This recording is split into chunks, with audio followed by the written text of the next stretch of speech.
तो फ्रेंड पिछले वीडियो के अंदर हम लोगों ने छोटे छोटे डेफिनेशंस को देखे थे, फॉर्म फैक्टर, पीक फैक्टर, ये सारी चीजें क्या होती हैं।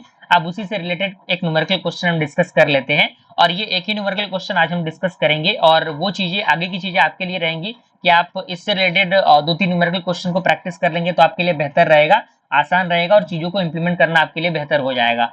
तो क्वेश्चन कह रहा है कि N alternating current is prepared by I is equal to 70.7 sin 500t determine, यानी हमें क्या डिटरमाइन करना है, सबसे पहले हमें फ्रीक्वेंसी निकालना है, दूसरा हमें करंट निकालना है to the 0.0010 second after passing through the zero and increasing positively, और थर्ड हमारा क्या करना है, आरएमएस और एवरेज वैल्यू ऑफ करंट को निकालना है।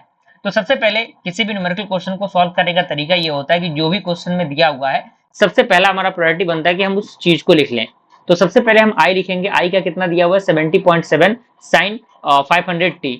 तो चूंकि अगर हम इसे कंपेयर करना चाहें एक जनरल फॉर्मूला के अकॉर्डिंग, ये इक्वेशन 1 हो गया, तो जनरल फॉर्मूला के अकॉर्डिंग हम इसे कंपेयर करेंगे तो यहां से I am sine omega T की हम बात करें तो ओमेगा का वैल्यू आपका 500 मिल जाएगा, आई एम का वैल्यू आपका कितना मिल जाएगा 70.7 एम्पियर मिल जाएगा। तो चूंकि हमें निकालना क्या है, सबसे पहले हमें फ्रीक्वेंसी निकालना है। तो फ्रीक्वेंसी का एक फॉर्मूला होता है यहाँ पे, ओमेगा का वैल्यू तो ये हो गया, फ्रीक्वेंसी का फॉर्मूला होता है 2 पाई एफ इज इक्वल टू 500, यानी ओमेगा के इक्वल।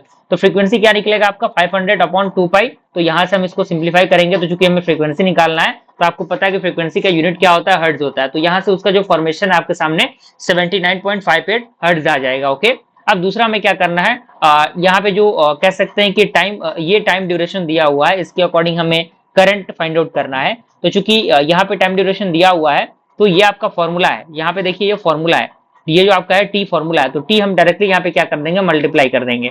तो यहाँ से हम इसे मल्टीप्लाई करेंगे तो आई का वैल्यू कितना आएगा आपका 0.62 एम्पियर आएगा। क्लियर हुआ, कोई परेशानी कोई दिक्कत नहीं होनी चाहिए। अब तीसरा हमारा क्या है, RMS and average value find out करना है। तो आरएमएस का वैल्यू फॉर्मूला क्या होता है, आई एम अपॉन रूट 2 होता है। तो आई एम का वैल्यू तो चूंकि हमें पता ही है 70.7 है और रूट 2 का वैल्यू हम पता ही है, तो ये अप्रॉक्स 50 एम्पियर के अराउंड आएगा। क्लियर।